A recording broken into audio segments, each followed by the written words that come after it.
변호사들이 풀어주는 생생한 사연, 썰법 지금부터 시작합니다.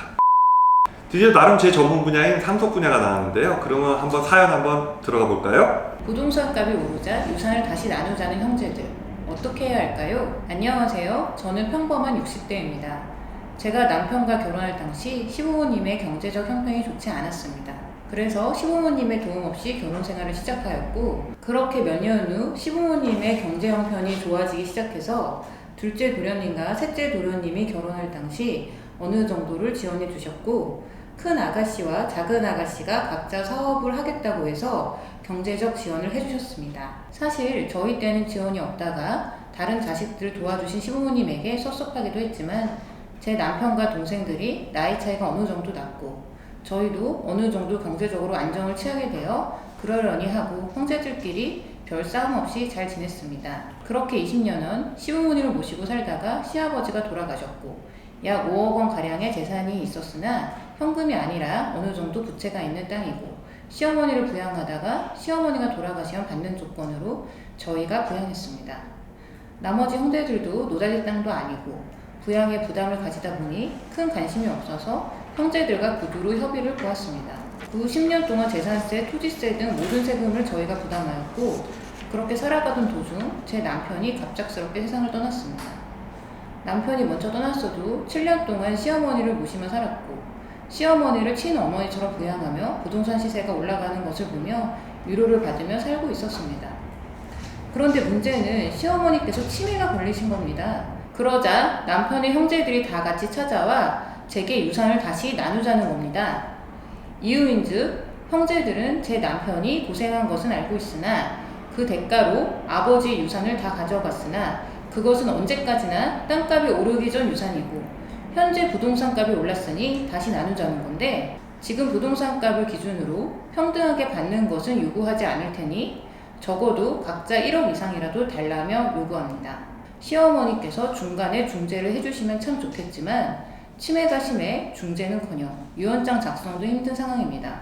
그동안 각종 세금을 저희가 다 부담하였는데 시어머니 치매가 심해지자 지금에서야 자식도 아닌 며느리가 어떻게 혼자 유산을 가지려 하냐며 절 나무라며 고소하겠다 합니다.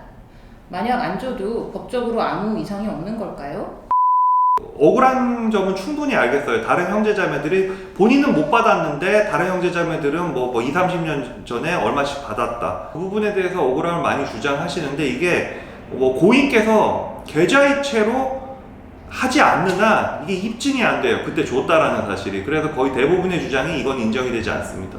그래서 고인으로부터 먼저 받았으니까 그 부분은 상속에서 공제한다. 뭐 법적으로는 맞는 얘기인데 실무적으로는 굉장히 인정받기가 어려운 점이 있습니다. 근데 결국은 해결되는 게 지금 현재 아직 상속 분쟁이 발생을 하지 않았잖아요.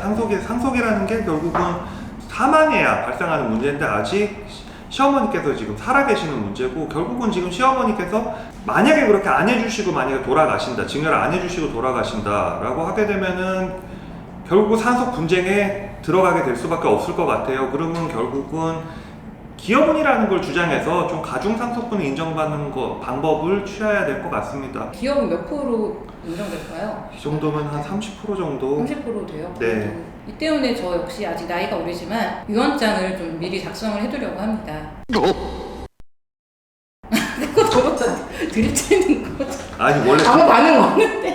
드립치라고 있는 거예요. 네, 저도 유언장을 작성해서 남편한테는 좀 미안하지만 저희 정말 하나뿐인 저희 정말 제 생명 같은 아들한테 모든 재산을 제가 이렇게 상속하는 걸로. 남편은 뭐 어떻게? 남편은 뭐 부득이하게 소송을 준비하셔야 될 상황에 처해 계실 수도 있는데, 이제 그 가족들 간의 협의 자체는 무효라 하더라도 가족들이 이 부동산을 어떻게 나누게 됐는지에 대한 그 경위들을 이야기하는 것 자체는 또 소송에서 유리한 증거로 사용될 수 있고, 그게 뭐 특별수익을 입증한다거나 기여도를 입증하는 증거자로 사용될 수 있으니까 가능한 지금 증거, 물질적인 증거, 뭐 통장 내역이나 이런 것들이 없는 상황에서는 그 가족 간의 대화를 좀 상시 녹음해 두시는 게 아마 앞으로 소송에 도움이 되실 것 같습니다.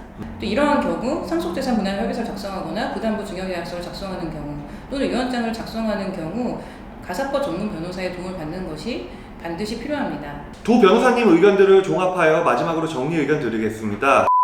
그 병원 의사의 좀 그때 당시는 정신이 온전하다는 좀 또 진단을 받아서 유언장을 작성하거나 징여계약을 작성하는 게 좋을 것 같고요. 그리고 생전에 상속재산을 시어머니가 살아계시는데 어떻게 나눌까 이렇게 형제 자매들끼리 협의하는 것은 대법원 판례상 모두 무효입니다. 따라서 그런 협의는 가족끼리의 관계적인 측면에서 어떤 의미가 있을지 몰라도 법적으로 무효니까 시어머니가 돌아가시게 되면은 이제 며느리 입장에서는 시어머니를 상속인으로서 또 대속상속인으로서 10년 이상 부양하고 병가하고 이런 것들을 좀 여러 가지 증빙자로 입증해서 기여분을 인정받는 방법, 이렇게 요약 정리될 수 있을 것 같습니다.